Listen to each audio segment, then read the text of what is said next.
1 day pa lang, kita nyo na si Dagit mga kalapatids.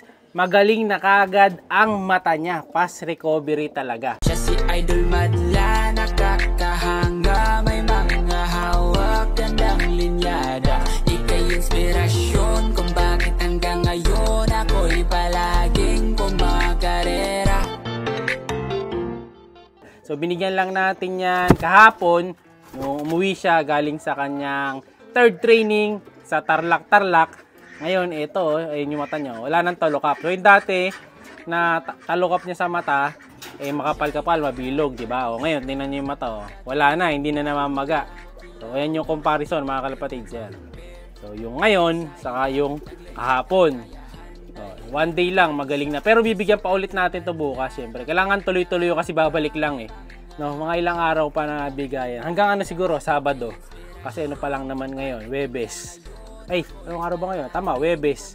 No? So, mabibigyan pa natin siya ng ilang subo pa. Bukas siguro ng hapon pag-uwi. Tapos sa Huwebes. No? Or hanggang sa Sunday. Depende sa magiging kondisyon na itong si Dagit. At ayan nga, Paris na sila ni Kobe. So, parang nagkaroon siya ng forever mula nung napunta siya dito sa atin, mga kalapatids. Kaya ayan, naku po. Sandali, nakalabas yung iba nating ibon. Humalo dito yung mga barako ko. Naku po, sama-sama yung mga barako. Yung barako dito, sino yung barako sa inyo dyan? 3 lang yata yun. Uy, labas ka doon. Ikaw din. Yung barako dito. Labas. Tapos ito, dito. Yan, pati yung puti. Uy, puti. Naligaw si puti. Palabasin natin si puti. Hindi dito yung isa na to. Sino pa ba yung hindi dito? Baka naligaw. Ito lang yata, si puti lang. Taklanti na pa. Napapasok natin dito sa section. Baka mo na puti. Ay puti, labas. Kasi natin pa sa imbarang. Yan. Puti. Dali lang. Oy, whitey. Yan, labas ka na whitey. Yan, doon. Yan, takpo yan. Tama, yan. Hindi kasi rin natin nasara agad ang pinto. Yan tuloy. Nagkagulo sila. Humahalo yung lalaki sa babae. So ngayon, ito balik tayo dito kay Dagit. So, bibigyan natin to ng aminopar. Try natin kung effective sa kanya. O, ayan o. Marabara ako pa o. Paris na talaga. Pero hindi siya inaasawa mga kalapatids eh, no? Although Paris na sila, hindi nga lang niya kinakasta, no? Talaga nagaganyanan na sila, harutan lang. Pero walang kastahan na nangyayari. Ayan o. So sabi nung iba, hindi daw natin agad nga nalaman na babae pala. O, totoo yun, kasi kala talaga namin, lalaki talaga to. Kasi titignan mo yung itsura mo, ano naman taga lalaki, di ba? So comment kayo kung lalaki yan. Tapos, mas mukha pa nga ang babae sa kanya si Kobe. Kasi si Kobe maliit. O, di ba? Hindi naman talaga agad na gender yung mga kalapate. Mahirap din mag-gender ng kalapate, hindi biro. Malalaman mo lang rin talaga, kahit na yung mga matagal na nag-iibon, minsan nagkakamali rin sa pag-gender. Lalo pag hindi nila ibon. Pero kapag kaibon mo yan, pag bata pala makikilala mo na. Katulad nito, ng mga to, ayan o. Ito alam kagad natin na lalaki sila kasi nga tayo ang nag-breed. Pero mukhang ito, mukhang yung isa na to, mukhang babae. Nagwawala siya eh. Dito yan. Ano? Nagwawala lumabas eh. O, yun. Hindi siya taga dito yun o. Bumalik na siya doon.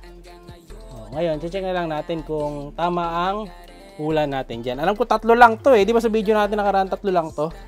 O, kita nyo ito. Ito sure nakak na tong 3 na to. Dahil nga ito, bata pa lang.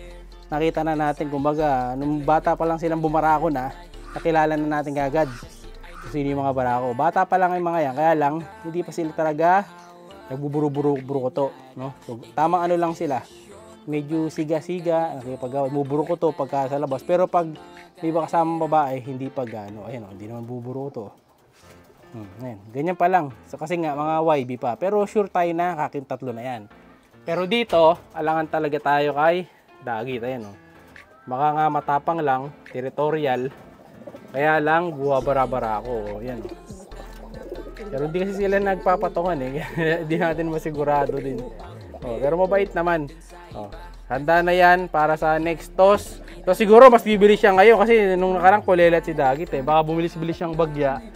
Dahil nga meron na siyang motivation. Tapos meron pa siyang gamot na iinumin mamaya. Boy, bibigyan natin aminopar mamaya to ha. Sinabi ko na kay Madla to. Bibigyan natin siya ng aminopar. Tingnan natin kung may improve So kung magmula dun sa fourth standing, titingnan natin bukas kung bibilis, no? So yun din ang ginagamit natin kay Kobe kapag mukhang kailangan niya, binibigyan natin siya, no? Pero pag hindi naman, kahit hindi na. Kunyari may hinahabol lang tayo na gusto natin mabilis, binibigyan natin siya. Pero may sipon-sipon pa to. Medyo may ano pa senyales pa, hatching pa . Paliliparin ko nga sana sila ngayon, kaso loading na, kaya hindi na pwede. Itotosa na natin sabay para makita nyo kung paano sila rumonda, di ba? Iba-iba yung makikita nyo rumonda tapos babalik. Huwag lang sanang madadamay si Kobe, no? Kasi hindi ko pa rin nakita to. Sa tapang mga kalapatid, siga-tiga talaga. Ayaw ng ano, may pumapasok na kamay, no, nangaaway. Siga, territorial si Dagit. Pinapakabisita kayo dito, siga ka pa, ayun, no? Nanunuka pa mga kalapatid matapang. So malalaman natin talagang 100% sure hen to kapag ka umitlog. Pero hanggat hindi to umiitlog, kaduda-duda pa rin ang kanyang gender. So sa ngayon, babae siya dahil pumare siya kay Kobe. Meron din mga kasing lalaki na pumapare sa lalaki din, na kalapate. Meron ganon. Diba? Marami na ako nakita. Lalo yung mga babae, hen sa hen, parehong iitlog yun. Meron ganon. Pero ito, hindi natin mako-confirm maganda yung umiitlog. Pero matagal umiitlog to dahil kinakarera . Pinapakain na natin sila. Mamaya kakain naman yung mga kasama nilang isasakay. So ito yung mga young birds natin. Kita nyo, lahat maganang kumain. Yung off color, yung tippler, yung itim. Saka iba pa nating mga speed bird dyan. Nandiyan na rin si Koba. Nandiyan si Koba, no? Nasaan na si Koba dyan? Ang anak ni Kobe. Ayun si Koba mga kalapatids. Ayan, no? Yung blue bar. Makinis na blue bar, si Koba, yung anak ni Kobe. Ngayon, papakainin naman natin yung ilasakay natin mamaya. Ayan si Kobe, kakain na sa taas. Tsaka na kumain boy, nandyan yung pakanan. Ayan. Diyan natin siya pinapakain para dyan siya masanay na babalik. Ngayon, eto naman yung iba natin mga warriors. Siyempre si Dagit, ayan din. So pinag-aandaan natin yung pagsakay ni Dagit mamaya sa truck. Ayan, oh. Lakas kumain ni Dagit, pambihira Dagit to. Ayan, oh. Mag-iisa kasi siya dito na off color. Ayan, oh. Sanay na makihalubilo, sanay na kumain kasama ibang mga kalapate. Wala ka, matuto yan. Kasi pag sa truck, ganyan ang mangyayari sa kanya. Kakain na siya, tapos sisiksik lang niya yung ulo niya. So, mahihirapan siya. Kaya dapat, ayun pa lang, sanay na siya sa ganyang karanasan. Ayan. So, galingan mo Dagit, ha. Kasi pupuling na nga natin ito mamaya, di ba? Sabi ko sa inyo. Kaya dapat kumain siya ng marami. Ayan. Konti lang naman yan, pero maubos nila yan, ha. Yung binibigay natin na ganyan na yan. Konti lang yan. Paghapon lang naman natin pinapakabusog yan. Pag umaga, tamang kain lang. Paghapon, tapos sakayan, ina-unli na natin para marami siyang baon lakas. So ayan, good luck sa atin. May nag-sponsor pa nga na siya daw magbabayad ng pangsasali kay Dagit. Pero kahit hindi na, tayo na lang magka-entry. Ayan. 80 pesos lang naman ang entry sa pooling dito . So update ko na lang kayo . So abangan nyo ang magiging speed o kung pang ilang kaya itong si Dagit.